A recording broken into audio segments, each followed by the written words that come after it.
हमने देखा था प्रतिहार वंश के बारे में। हमने प्रतिहार के जो मोस्ट राजा उसके बारे में पढ़ा था। जैसे हम देखा कि प्रतिहार वंश का संस्थापक, उनका मूल पुरुष कौन था, वो अपने आप को किसके वंशज मानते थे। फर्स्ट क्लास में हमने ये देखा था। अब मैं आपको बताऊंगा उनका जो अंतिम था और जो ताकतवर राजा हुआ था उसके बारे में बताऊंगा आपको मैं।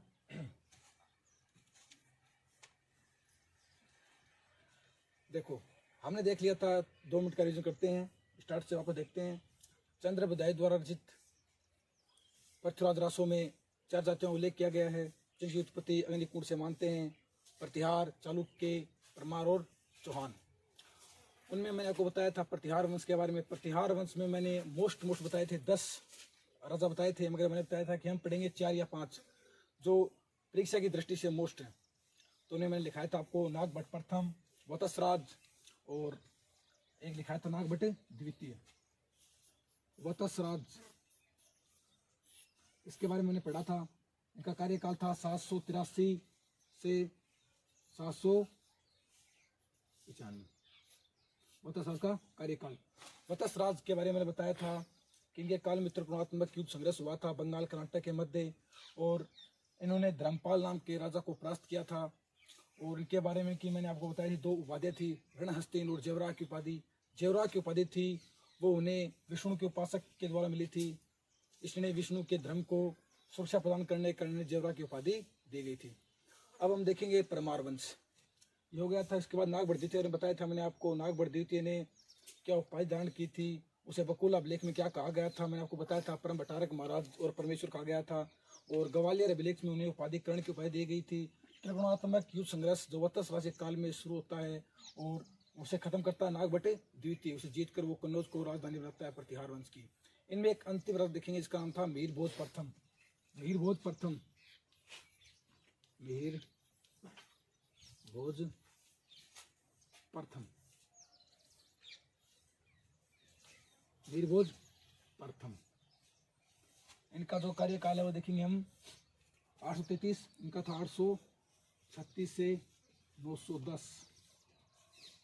अब आप कहोगे सर 783, 795, 833 में जाकर कौन बनता है, नागभट्ट द्वितीय। मगर 3 साल गैप वो था, क्या हुआ था, इनका पिता था रामभद्र, जिसका नाम था रामभद्र। रामभद्र, रामभद्र इसलिए अपने पिता की हत्या कर राजगद्दी हथियाई थी। मीरभोज प्रथम ने अपने पिता रामभद्र की हत्या की थी इसने, जिसे प्रतिहार वंश में पितृहंता कहा जाता है। पितृहंता किस शासक कहा जाता है प्रतिहार वंश में, मीरभोज प्रथम को। इसे इस्लाम का शत्रु कहा जाता है, इस्लाम की दीवार कहा जाता है मीरभोज प्रथम को। मीरभोज प्रथम की 2 उपाधियां थी, 2 उपाधियां। इनकी उपाधि थी, अगर आपको ऐसे याद ना रहे तो आप याद रख सकते हो कि बॉलीवुड सुपरस्टार बाहुबली मूवी का हीरो प्रभास, तो उनकी उपाधि थी प्रभास की, प्रभास। और एक थी आदिवराह, आदिवराह। ये इनकी 2 उपाधियां थी, प्रभास और आदिवराह की। इन्होंने कुछ ग्रंथ लिखे थे, ग्रंथ के नाम कुछ इस प्रकार से ग्रंथ। इन्होंने कुछ ग्रंथ की रचना की थी, श्रृंगार प्रकाश, श्रृंगार प्रकाश, श्रृंगार मंजरी,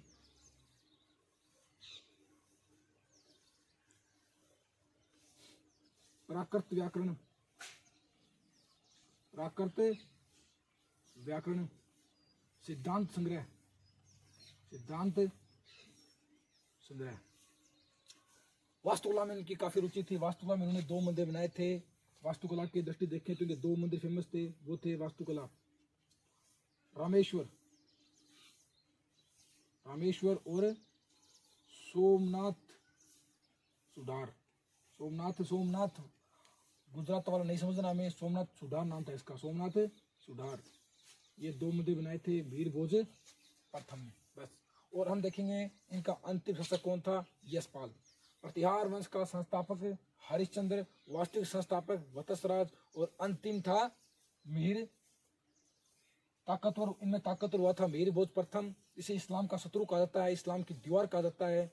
इसके काल में एक सुलेमान नाम का व्यक्ति, अरब व्यक्ति, भारत आया था, उसने भारत की यात्रा की थी, वो बताता है कि ये एक ऐसा व्यक्ति था, एक कट्टर था। हिंदुओं में सबसे कट्टर मीर भोज प्रथम हुआ है। इन्होंने जो मुसलमान थे उन्हें जबरन धर्म परिवर्तन कर हिंदू बना दिया था मीर भोज प्रथम ने। उसके बाद हम देखते हैं अंतिम प्रतिहार वंश का अंतिम शासक कौन था। प्रतिहार वंश का अंतिम शासक था यशपाल। यशपाल प्रतिहार वंश का संस्थापक, अंतिम संस्थापक हरिश्चंद्र और अंतिम यशपाल। अंतिम यशपाल, अंतिम यशपाल। ये अपने प्रतिहार कंप्लीट है। अगर अब आप कहोगे सारे अपने जो 3 राजा लिखाए हैं इससे आगे लिखा सकता हूँ मैं, मगर मैंने कहा था कि एग्ज़ाम की दृष्टि सो मोस्ट है, हम उसी के अकॉर्डिंग तैयारी करेंगे। और अगर हम इससे भी आगे देखें तो हम देखते हैं इसके बाद जो आता है महिपाल, महेंद्रपाल, राज्यपाल। राज्यपाल के काल में जो मोहम्मद गजनवी है वो टेक करता है कन्नौज पे। वो कन्नौज थी, जो राजधानी होता है नागभट्ट द्वीप थी, त्रिकोणात्मक संघर्ष खत्म करके उस पर कंट्रोल करता है मोहम्मद गजनवी। मोहम्मद गजनवी होता है वो 1018 में जाकर टेक करता है कहाँ पे, कन्नौज पे। कन्नौज पे टेक करने के बाद वो जो कन्नौज थी उसे नष्ट कर देता है। और जिस वक्त वहाँ का राजा था राज्यपाल कन्नौज से भागकर वहाँ से दूर चला जाता है कन्नौज से। तो उनका एक सेनानायक था जिसका नाम था विद्याधर। विद्याधर होता है वो अपने राजा को इस तरह, वो विद्याधर का कहना ये था कि हमारा इतिहास देखो, प्रतिहारों का इतिहास देखो कि प्रतिहार किस तरह से बहादुर से लड़े थे। और उनमें जो आप कह सकते हो कि कुपत्र बोलते हैं, जो कुपत्र हुआ था वो राज्यपाल था। और राज्यपाल का सेनानायक होता है इसका नाम था विद्याधर। और विद्याधर उसे मार देता है, 1018 में उसकी मृत्यु होती है। उसके बाद यशपाल बनता है। और इतना ही देखेंगे प्रतिहार। हम पढ़ते हैं परमार। मैंने बताया था चंद्र बधाई द्वारा रचित पृथ्वीराज रासों में अग्निकुंड से 4 उत्पन्न हुई थी। प्रतिहार, परमार, चालुक्य और चौहान, हम वही पढ़ेंगे। अब हम देखेंगे परमार। क्या देखेंगे? परमार। देखिए गौर से परमार, परमार, परमार वंश। परमार वंश में देखेंगे मोस्ट जो परमार वंश है उनमें मोस्ट है आबू के परमार। एक स्थान है आबू के परमार, आबू के परमार, आबू के परमार। आबू के परमारों की जो शाखा थी या संस्थापक था वो था धूमराज। कौन था? धूमराज।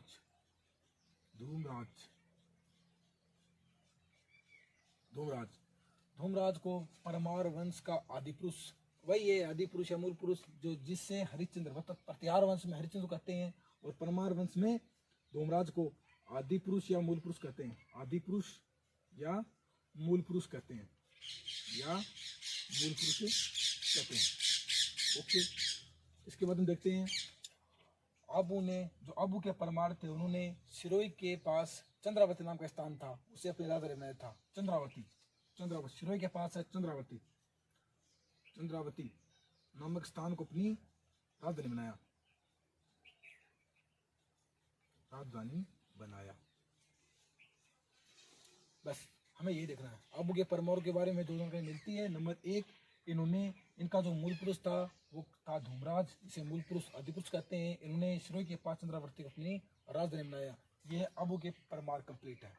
बस आबू के परमार कंप्लीट। उसके बाद देखते हैं मालवा के परमार।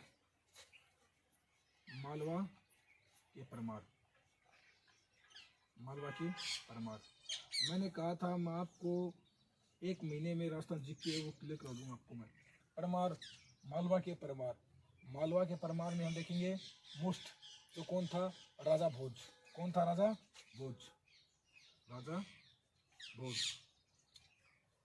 राजा भोज ने जो वर्तमान चित्तौड़ में आप देखते हो समिदेश्वर महादेव का मंदिर था, वो राजा भोज ने निर्माण करवाया था। समिदेश्वर महादेव का मंदिर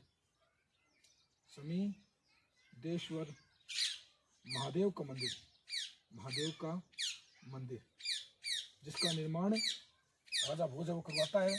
और इसका जो जीर्णोद्वार है, पुनर्निर्माण कह सकते हो, वो करवाता है मोक्कल। इसका बेटा था महाराणा कुंभा का पिता, इसका नाम था मोक्कल का था। 1428 में इसका जीर्णोद्वार याद रखना, ये मैं अलग लिखता हूँ। 1428 डेट याद रखनी है, 1428। और मोक्कल क्या कराता है? जीर्णोद्वार। वो मैं मोक्कल जब हम पढ़ेंगे ना गुहिल वंश तो बता दूंगा मोक्कल क्या करता है। पर अभी के लिए याद रखना, समदेश्वर महादेव का मंदिर कौन बनाता है? राजा भोज बनाता है। और इसका जो जीर्णोद्वार है वो मुकुल करवाता है। और इन्होंने एक जालोर में एक संस्कृत पाठशाला बनाई थी। कहाँ पे बनाई थी? जालोर में। कहाँ बनाई थी? जालोर में।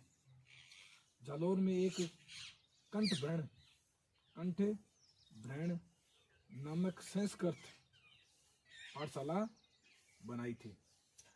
कंठभ्रण नामक संस्कृत पाठशाला बनाता है, जिसे कालांतर में जो अलाउद्दीन खिलजी है वो जालोर पर अटैक करता है 1311 में, और इस संस्कृत पाठशाला को तोड़कर या ध्वस्त कर कह सकते हैं मस्जिद के रूप में परिवर्तन कर देता है। ये दो चीज मोस्ट है परमाणु की। देखेंगे आबू के परमाणु की राजधानी थी सिरोही चंद्रावर्ती, और देखते हैं धूमराज इसे आदि पुरुष या मूल पुरुष कहा जाता है।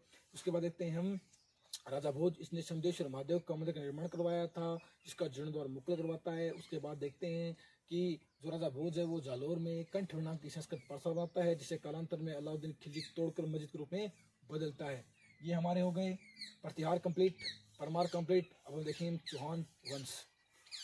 चौहान बताऊंगा मैं आपको नेक्स्ट क्लास में। ओके, थैंक यू, धन्यवाद।